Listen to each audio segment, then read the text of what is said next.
আসসালামু আলাইকুম। ওয়ালাইকুম আসসালাম।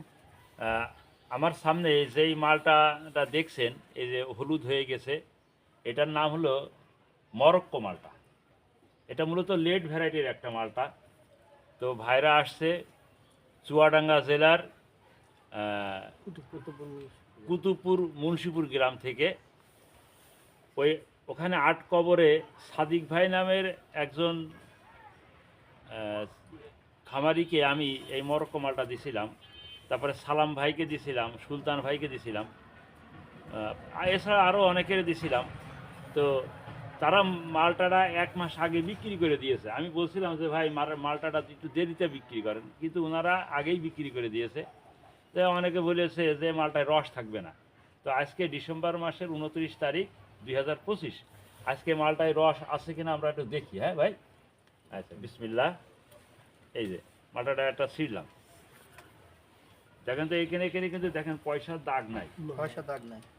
দেখেন আছে, পয়সার দাগ নাই। না। মালটাটা আমরা একটু কাটি। কালার কেমন লাগছে ভাই? ভালো সুন্দর। একটু একটু দেখেন তো হাত দিয়ে। বাজারে যে মালটা বিক্রি হয় ঠিক সেরকম দেখা যায় না? অবশ্যই ভালো, আপনি কাটেন। আচ্ছা, মুখ কাটবো না মাঝখান দিয়ে কাটবো? মাঝখান দিয়ে কাটেন। মাঝখান দিয়ে কাটি। হ্যাঁ, আচ্ছা একদম প্রচুর ই তো।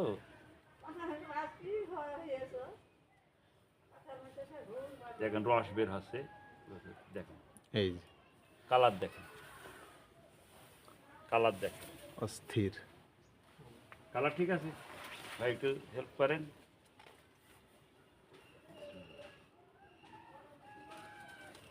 রস আছে? ছোট ছোট হ্যাঁ, রস আছে। আর আছে। আজকের দিন পর্যন্ত যদি এরকম বাগানে এরকম থাকে তাহলে কিরকম হবে? মাশাআল্লাহ, আস্তে আস্তে রস রস আছে। খেলাম। হ্যাঁ, খাল।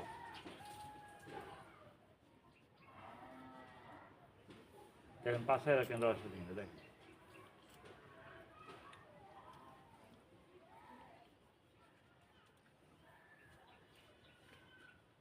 নেন। এবার মুখের দিকে দেখি, ধরেন, কারণ মুখের দিক থেকে রস শুকায় কিন্তু, বুঝেছেন? জি। আপনারা মাঝখান থেকে কাটতে বলেছেন, আমি মাঝখান থেকে কাটিছি। আমি কিন্তু মুখ থেকে কাটতে চাইছিলাম।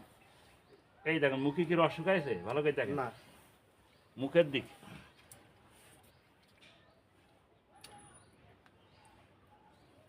মালটার ফ্লেভার কেমন বলেন? খুবই সুন্দর। হ্যাঁ, ভালো আছে। কারণ আমি যদি ভালো বলি তাহলে কিন্তু হবে না, কারণ ঠোঁট জ্বলছে কিনা? শোনেন, আমি যদি ভালো বলি তাহলে হবে না, বুঝেছে? আর আমি ভালো বলতে রাজি না। বিসমিল্লাহ।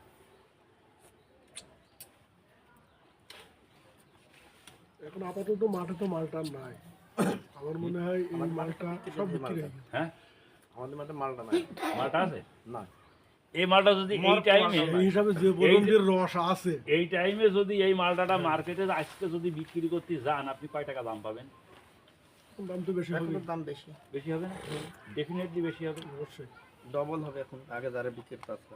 তো এটার রিভিউ আমি দিতে রাজি না। এর রিভিউ আপনাদের রিভিউটার উপরে ডিপেন্ড করে সবাই লাগাবে, কারণ আপনারা অনেক অনেক বড় বড় খামারি। মানে আমরা চারা বিক্রি করি, মনে করেন কি যে আমরা যখন খামারিদের কাছে চারা বিক্রি করি, খামারিরা যারা উৎপাদন করে তখন তারা ইউটিউবিং করে এটা বিশাল আকারে হাইলাইট করে বলে যে নার্সারি থেকে কিন্তু আপনারা চারা নিয়েন না, কারণ তারা ভোগীযোগী করে। দেখুন আমরা তো খামারিদের চারা দিই, চারা দেওয়ার পরে লাস্টে আমরা হিডেন হয়ে যাই যে তারা খামারিরাই চারা বিক্রি করে, কারণ আমরাই আবার ওই খামারিদের কাছে চারা দিই, দিয়ে তারা কিন্তু দ্বিগুণ দামে বিক্রি করে এবং তাদের কথাই বিশ্বাস করে কিন্তু আবার নতুন নতুন উদ্যোক্তারা নেয়। পুরাতন উদ্যোক্তা যারা আছে তারা কিন্তু আমাদের কাছেই আসে। আপনারা কিন্তু সবাই পুরাতন উদ্যোক্তা, ঠিক আছে? আপনাদের এই চাষটা এই বছরেই নতুন না, কারণ আপনারা দীর্ঘদিন থেকে চাষ করে আসছেন বিধায় কিন্তু আসতেছেন।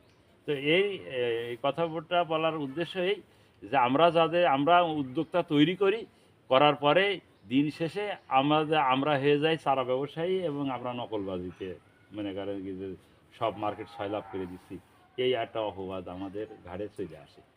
না এটা আপনার শুধু- সোনা মাছ বলি তো আমরা সেই অনেক দূর এখন থেকে এসেছি। এখন আমার সুনাম পাশেও আছে, তো আছে। আমার সুনাম আছে, আপনাকে বিশ্বাস করে তো এখানে এসেছি। আমার সুনাম আছে, এটা তো আমি বললে হবে না।